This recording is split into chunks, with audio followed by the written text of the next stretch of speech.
Halo, Assalamualaikum warahmatullahi wabarakatuh. Perkenalkan, nama saya Muhammad Rashendria Ragabijana dari Departemen Teknik Elektro Institut Teknologi 10 November angkatan 2018 dengan NRP 071118400047. Pada kesempatan kali ini kita akan membahas tentang cascade control dan bagaimana kita mengimplementasikan cascade control dalam sebuah proses. Lalu bagaimana block diagramnya, dan kita akan mencoba menyelesaikan sebuah masalah kontrol proses dengan menggunakan metode cascade control itu sendiri. Pertama-tama kita harus mengetahui ya, mengapa kita mengimplementasikan cascade control pada sebuah sistem.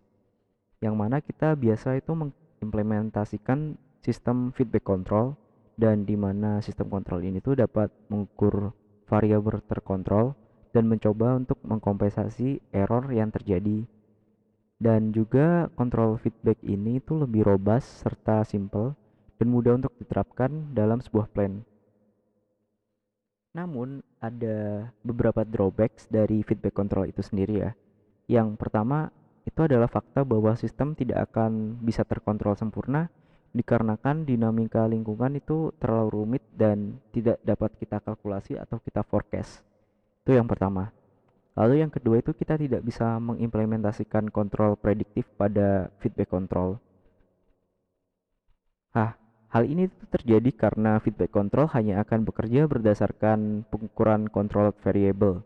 Artinya bila kita tahu pada sebuah proses itu akan terjadi, katakanlah ada perubahan flow atau perubahan pressure, maka feedback control ini belum bisa mengatasi perubahan-perubahan tersebut sampai adanya deviasi nilai pada controlled variable.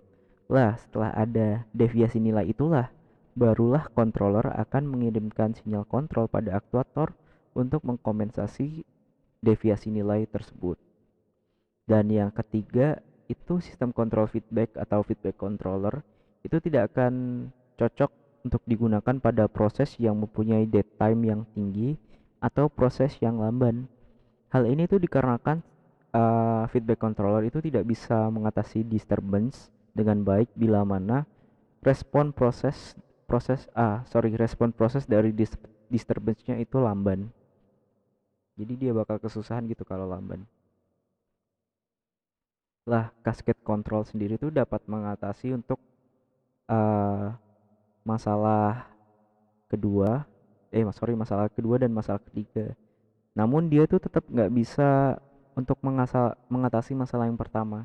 Lah, ini kita akan buktikan di percobaan simulasi dan waktu kita menyelesaikan permasalahan cascade control itu sendiri. Oke, next kita akan membahas definisi dari cascade control itu sendiri. Jadi cascade control adalah sebuah metode kontrol yang digunakan untuk mengatasi sebuah disturbance yang cepat sehingga disturbance ini tidak mempengaruhi bagian plan yang lain. Lah, kita bisa mengumpamakan bahwa sebuah cascade control adalah sebuah feedback controller itu yang di seri.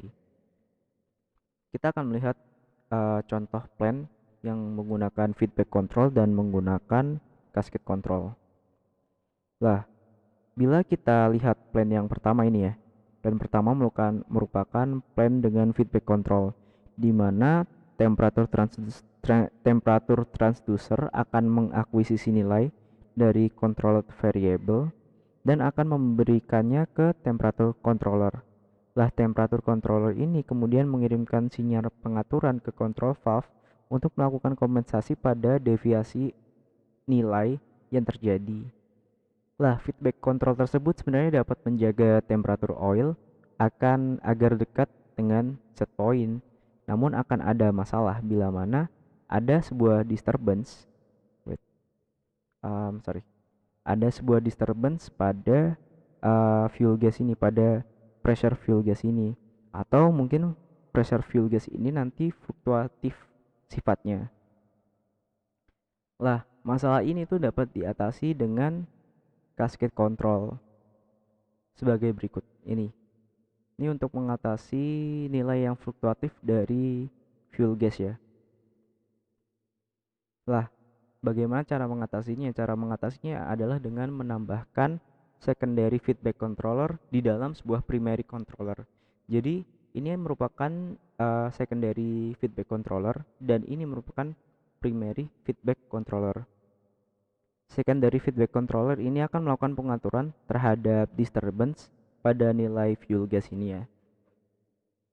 Dan dapat dilihat bahwa input set point dari secondary controller itu berasal dari output dari primary controller, dan kedua controller ini tuh punya satu final control element, satu manipulated variable, yaitu si control valve itu sendiri. Lah, sistem kontrol cascade ini merupakan sistem kontrol cascade yang paling simple sih, dimana sistem ini hanya punya dua loop. Jadi dia punya outer loop dan punya inner loop, atau kita bisa sebut primary controller dan secondary controller. Lah, sistem kontrol cascade itu sebenarnya dapat mempunyai lebih dari dua loop atau dua controller. Jadi bisa saja sistem cascade ini punya 3 sampai 5 loop tergantung terhadap kondisi plan-nya itu sendiri. Jadi sebelum kita menggunakan cascade controller, kita harus mempertimbangkan beberapa hal. Yang pertama adalah apakah manipulated variable ini fluktuatif? Bila tidak, maka controller akan dirasa sia-sia bila dipasang cascade controller pada plan tersebut. Lalu yang kedua, apakah respon dari plan ini itu cepat? Pada umumnya controller kedua itu atau secondary controller itu harus punya respon 3 kali lebih cepat lah. Itu rule of thumb-nya, agar kontrol utama ini enggak terganggu dengan dengan kegiatan controller keduanya. Jadi bila mana controller kedua ini itu mempunyai respon yang lebih lambat, maka proses akan lebih terganggu karena deviasi pada controller utama tidak segera dikompensasi oleh controller kedua ini. Jadi bakal lebih kacau sih sebenarnya kalau respon dari si secondary controller itu tidak lebih cepat. Lah, kita bisa lihat ini itu block diagram dari sistem cascade controller itu sendiri.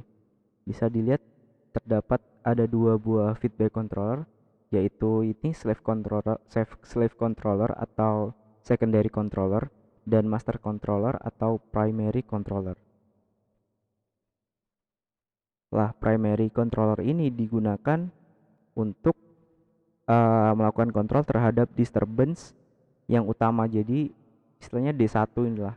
D1 merupakan disturbance yang utama pada sistem tadi. Pada sistem yang kita bahas tadi, D1 itu merupakan temperatur oil, dan disturbance-nya itu berupa temperatur oil yang dingin.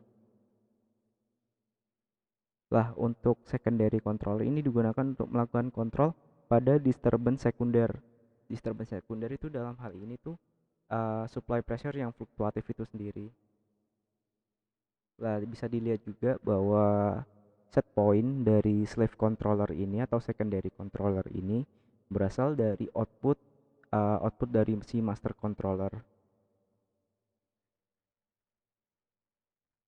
Lah, hal ini tuh terjadi sehingga si secondary controller ini atau GC2 itu dapat melakukan kompensasi terhadap disturbance D2 ini agar hasil dari proses itu mendekati set point yang awal atau set point yang diinginkan untuk plan itu sendiri, atau YSP1. Atau YSP1 itu set point buat Y1 ya. Lah, kita bisa menganalisa dari blok diagram tersebut dengan aljabar diagram blok. Oke. Jadi dari diagram blok ini kita dapat analisa ya dengan menggunakan aljabar diagram blok. Kita dapat mendapatkan Y1, Y2, E2 dan E1. Lalu itu nanti dilakukan eliminasi pada semua variabel ya, kecuali Y1 dan D2. Jadi nanti transfer funksinya itu berupa Y1 per D2 sama dengan ini, persamaan 16,5. Nanti akan dilakukan hal yang sama untuk mendapatkan variabel-variabel lainnya. seperti Y1 per YSP1, Y2 per YSP2, dan Y1 per D1. Lah untuk disturbance D1-nya CLTF atau closed loop transfer function-nya didapatkan persamaan 16,9 ini. Lah bila inner loop-nya dihilangkan atau GC2 itu sama dengan 1 dan GM2 sama dengan 0, maka persamaan karakteristiknya akan sama dengan persamaan karakteristik feedback control itu sendiri. Jadi bisa dikatakan bahwa sebenarnya cascade control ini merupakan sebuah feedback control yang di seri gitu sih. Jadi ini merupakan ada sebuah permasalahan untuk kita selesaikan dengan cascade control ya. Jadi ini merupakan sebuah permasalahan kolom distilasi. Di sini ada sebuah kolom distilasi di mana kolom distilasi ini kita atur untuk dasar dari kolom distilasi ini mempunyai temperatur yang kita inginkan. Lah, cara mengatur temperatur ini dengan mengaliri steam atau uap panas ke reboiler agar bisa memanaskan agar bisa memanaskan si dasar kolom distilasi ini. Lah, permasalahan yang di sini adalah dari supply steam ini dia itu karakteristik flow-nya itu fluktuatif. Jadi kita nanti dikasih sebuah transfer function dari plan itu sendiri di mana dapetin YS dan sebuah model matematika untuk approximation model buat kefluktuatifan si steam supply ini berupa U1S ini. Lah, kita nanti akan mensimulasikannya dengan menggunakan MATLAB. Jadi yang pertama kita akan ubah dulu ya dari feedback controller ke cascade controller. Jadi di sini kita akan menambahkan secondary controller yaitu FC atau flow controller, dan kita akan menambahkan flow transducer di sini. Jadi kita bisa mengakuisisi data di sini untuk inputan ke secondary controller. Untuk tuning sendiri, ntar ada dua tuning yang bakal dilakukan, yaitu pertama inner loop tuning dan outer loop tuning. Untuk inner loop tuning itu kita akan menyetel responsi secondary controller untuk agar responnya itu bisa 3 kali lebih cepat dari outer loop tuning. Itu minimal sih 3 kali lebih cepat. Lah untuk outer loop tuning itu akan dilakukan setelah melakukan inner loop tuning. Jadi kita akan membuat block diagramnya di Simulink. Kita bisa lihat kita ada controller yang outer dan yang inner. Ini sebenarnya rekonstruksi aja sih dari cascade controller, block diagram cascade controller. Kita masukin transfer functionnya. Lalu kita akan mendesain sebuah feedback controller dengan PI controller. Jadi kita akan memasukkan kode berikut. Kita akan menggunakan open loop bandwidth sebesar 0,5 rad per second. Jadi kita masukin P1 P2 transfer function-nya gimana, disturbance-nya juga kita masukin, terus kita cari dengan PID tune.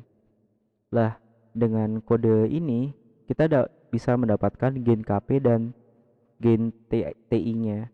Jadi didapatkan gain KP 255 dan TI 114. Lah, kita lalu mencoba untuk melakukan desain PI controller pada cascade control. Lah, pertama kita akan mentuning secondary controller dulu. Jadi kita akan mentuning inner loop dulu. C2 itu controller inner loop. Kita pakai PID tune, kita set 5, dimana ini ntar 10 kali lebih cepat ya dari primary controllernya yang bandwidthnya cuma 0,5. Nanti didapatkan KP dan TI sebagai berikut, 8,56 dan TI 0,331. Lalu kita akan mentuning primary controllernya dengan kode ini, pakai PID tune juga. Ntar C1 didapatkan gain KP dan TI nya seperti ini. Next kita akan melihat komparasi feedback dan cascade control pada permasalahan tersebut. Jadi bisa kita lihat ya, si kasket ini lebih bisa untuk nge-tracking si reference-nya daripada si feedback controller ini. Dan bisa kita lihat bahwa cascade controller untuk menuju steady state itu lebih cepat daripada si um, feedback controller. Jadi untuk cascade controller sendiri dia itu menuju steady state di rentak waktu sekitar 25 sampai 30 second. Sedangkan feedback controller membutuhkan waktu lebih dari 100 untuk menuju steady state. Bahkan uh, sebenarnya dia nggak steady state tapi lebih ke osilasi sih. Jadi begitu. Dan ini merupakan komparasi feedback dan cascade control pada disturbance rejection. Bisa kita lihat sendiri ya bahwa cascade control itu lebih tahan terhadap disturbance untuk masalah ini daripada feedback controller. Kita bisa lihat dari grafiknya sih. Jadi kayak lebih tahan ini sih, lebih tahan cascade controller. Untuk kesimpulannya, controller cascade itu biasa diaplikasikan. Jadi controller cascade itu biasa diaplikasikan pada sebuah sistem dengan respon proses yang lambat ya. Namun itu punya sebuah disturbance pada manipulated variable sehingga sistem itu membutuhkan respon kontrol yang cepat untuk mengatasi disturbance tersebut sehingga nilainya dapat disesuaikan dengan output yang diharapkan. Lah, dengan membandingkan penggunaan kontrol cascade dan kontrol feedback konvensional pada masalah distillation column, terlihat bahwa respon dari kontrol cascade itu lebih tahan terhadap disturbance dibandingkan dengan kontrol feedback konvensional. Meskipun disturbance itu tidak dapat dihilangkan sepenuhnya. Lah, ini sebenarnya mengacu pada masalah feedback controller yang pertama tadi karena itu nggak bakal bisa menghilangkan disturbance. Dia hanya bisa mengkompensasi dan hanya bisa mendekati set point. Jadi seperti itu sih. Oke, jadi terima kasih telah menyaksikan video ini. Pertanyaan dan feedback akan sangat diterima dan sangat dihargai. Jadi terima kasih telah menyaksikan video ini. Semoga bermanfaat. Wassalamualaikum warahmatullahi wabarakatuh.